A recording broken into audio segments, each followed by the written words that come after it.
Assalamualaikum warahmatullahi wabarakatuh. Baiklah Anda sekalian, bertemu kembali bersama Ustadz Iqbal Mundawa dalam pembelajaran SBK.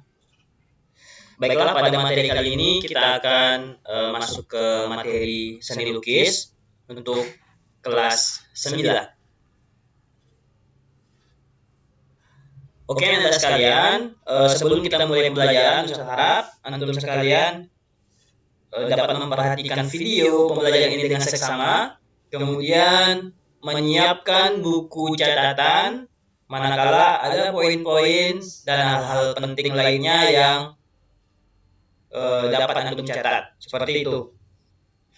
Baiklah, mungkin langsung saja.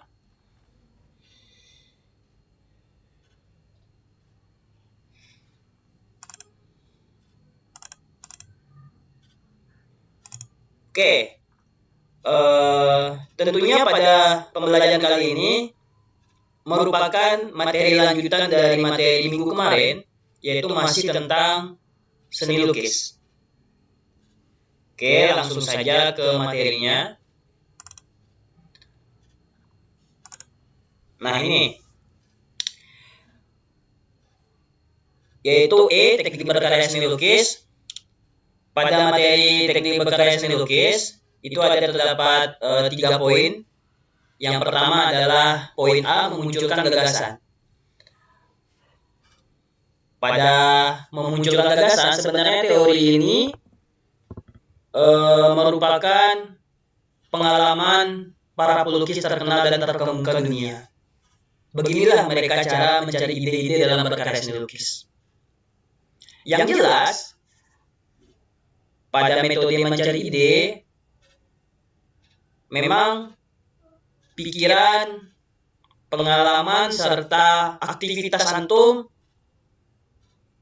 harus dieksplorasi lebih luas lagi.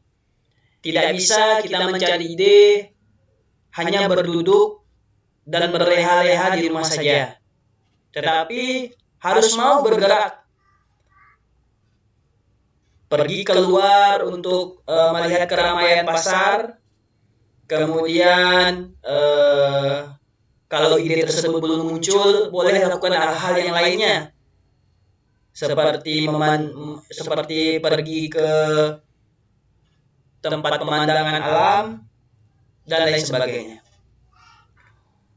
Nah, untuk memunculkan gagasan kreatif dapat dilakukan dengan cara-cara sebagai berikut. Yang pertama, mengembangkan imajinasi baik yang kita pikirkan sendiri atau imajinasi dari pengalaman-pengalaman orang lain.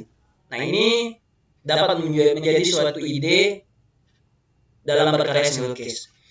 Yang kedua, melihat objek secara langsung, misalnya pantai, gunung, atau suasana keramaian lainnya. Nah, hal seperti ini dapat memunculkan ide dan gagasan. Biasanya hal-hal tersebut ini biasanya bagi tipe-tipe orang yang naturalis ya, di mana ide-ide pemandangan alam dan sebagainya dapat memunculkan ide-ide dan gagasan dalam berkarya seni. Kemudian yang ketiga, melihat dari buku atau majalah. Nah, biasanya buku atau majalah terdapat hal yang tidak terduga, baik berupa gambar dan sebagainya. Ini juga bisa mendatangkan berbagai macam ide. Kemudian yang keempat, melihat dari internet dokumen tentang lukisan. Kemudian yang kelima, mengunjungi kegiatan seni, lukisan, atau galeri, dan sebagainya. Nah, seandainya di kota antum terdapat galeri, itu bisa antum kunjungi.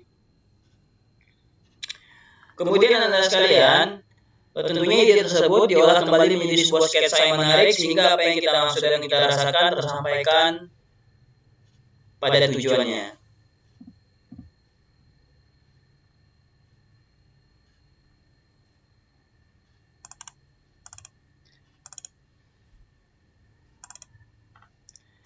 Nah, ini adalah bentuk-bentuk dari sumber ide tersebut. Kalau antum memiliki niat ingin menggambar suasana keramaian, pergilah ke pasar untuk melihat secara langsung kegiatan berniaga. biasanya kalau kita lihat secara langsung kita akan melihat hal yang tidak terduga, seperti bagaimana sih interaksi antara pedagang dan pembeli, dan hal tersebut bisa mendatangkan ide-ide dan gagasan dalam membuat sketsa atau membuat suatu figur. Kemudian ada juga bisa antum secara lihat orang-orang yang sedang bertani. Kalau antum ingin membuat aktivitas orang-orang yang sedang bertani, kalau kita tidak lihat secara langsung atau tidak lihat objeknya secara langsung, biasanya pikiran dan ide kita itu terbatas, hanya sekedar orang yang sedang menanam padi. Tapi kalau dilihat secara langsung, ternyata di sawah itu tidak hanya orang yang menanam padi, tapi berbagai macam kegiatan yang mereka lakukan. Seperti pada gambar berikut terdapat kakek-kakek yang sedang duduk, tapi dia tidak menanam padi, mungkin hanya memperhatikan padinya yang sedang atau menjaga padinya dari dimakan binatang atau dimakan burung-burungan.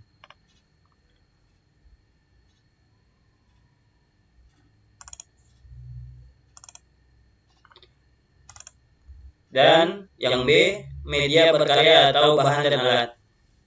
Untuk memunculkan gagasan kreatif dapat dilakukan dengan berbagai cara. Yang tentunya media dalam berkarya seni lukis itu tidak hanya pada kanvas saja ya, atau berbentuk kertas, tapi berbagai macam ragam. Yang pertama bisa berupa kertas ini berbagai macam, karton manila, kertas manila, atau hanya sekedar kertas APS saja. Kemudian antum juga bisa melukis atau menggambar menggunakan media tembok berupa dinding, papan, atau media yang lebar lainnya. Kemudian yang ketiga, menggunakan media alternatif seperti melukis di kaca, melukis di cangkang, melukis di cangkang telur, atau di permukaan benda, pakaian, atau kerajinan. Kemudian yang keempat, menggunakan media cat yang berbagai macam ragam seperti cat minyak, cat air, cat akrilik, cat tembok, krayon, atau pastel. Tentunya dalam berkarya seni, media dan alat sangat menentukan hasil dan kualitas karya, sehingga hal ini harus direncanakan sedari awal.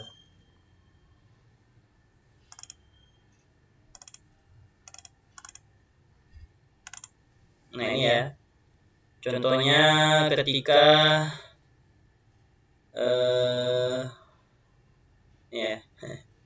nih, ada yang melukis di kain, kemudian ada siswa yang sedang melukis di kaca, kemudian ada seorang yang sedang melukis di dinding. Nah ini adalah bagian dari karya seni lukis yang medianya berbagai macam ragam. Nah dari media ini juga merupakan penilaian kreativitas pada berkarya seni lukis.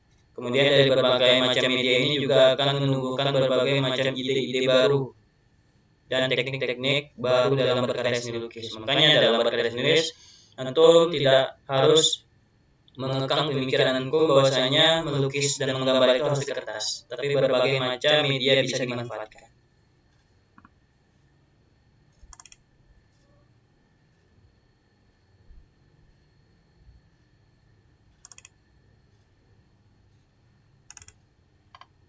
Kemudian kita akan memasuki tentang yang D, membuat sketsa. Nah ini udah dekat ya, udah dekat mau praktek. Kita udah bahas tentang sketsa. Sketsa apa sih yang dimaksud dengan sketsa? Sketsa adalah gambar awal yang akan dijadikan atau dibuat lukisan. Sketsa inilah yang nantinya diselesaikan menjadi sebuah lukisan yang sempurna. Sketsa biasanya hanya berupa gurisan global, tidak mendetail. Dari sketsa yang kita buat akan tergambar apa yang akan kita ungkapkan. Nah, jadi sebelum nantinya usaha suruh antum untuk berkarya, tentunya antum wajib nanti mengumpulkan satu orang satu sketsa, bebas. Pokoknya sketsa atau rancangan gambar yang ingin antum lukis memang benar-benar antum kuasai atau antum bisa melukisnya. Jangan sampai sketsanya terlalu rumit sehingga nanti ketika proses melukisnya antum tidak bisa. Nah, makanya rencanakan hal tersebut dari awal. Nah, seperti itu ya Anda. Kemudian baru materi yang terakhir, Mewarnai dan menyempurnakan lukisan. Setelah sketsa selesai, proses melukis dapat dilakukan sesuai dengan media yang disiapkan dari awal. Dapat dengan menyempurnakan atau menyelesaikan lukisan sketsa yang telah dibuat, yaitu yang pertama dengan mewarnai sketsa dengan goresan tipis pada objek utama dan latar belakangnya. Yang kedua, menyempurnakan lukisan dengan kontur penyinaran atau spotlight, penegasan dan penentuan gelap terang. Nah, baiklah Anda sekalian, sepertinya materi singkat dan lanjutan tentang seni lukis kali ini sudah cukup.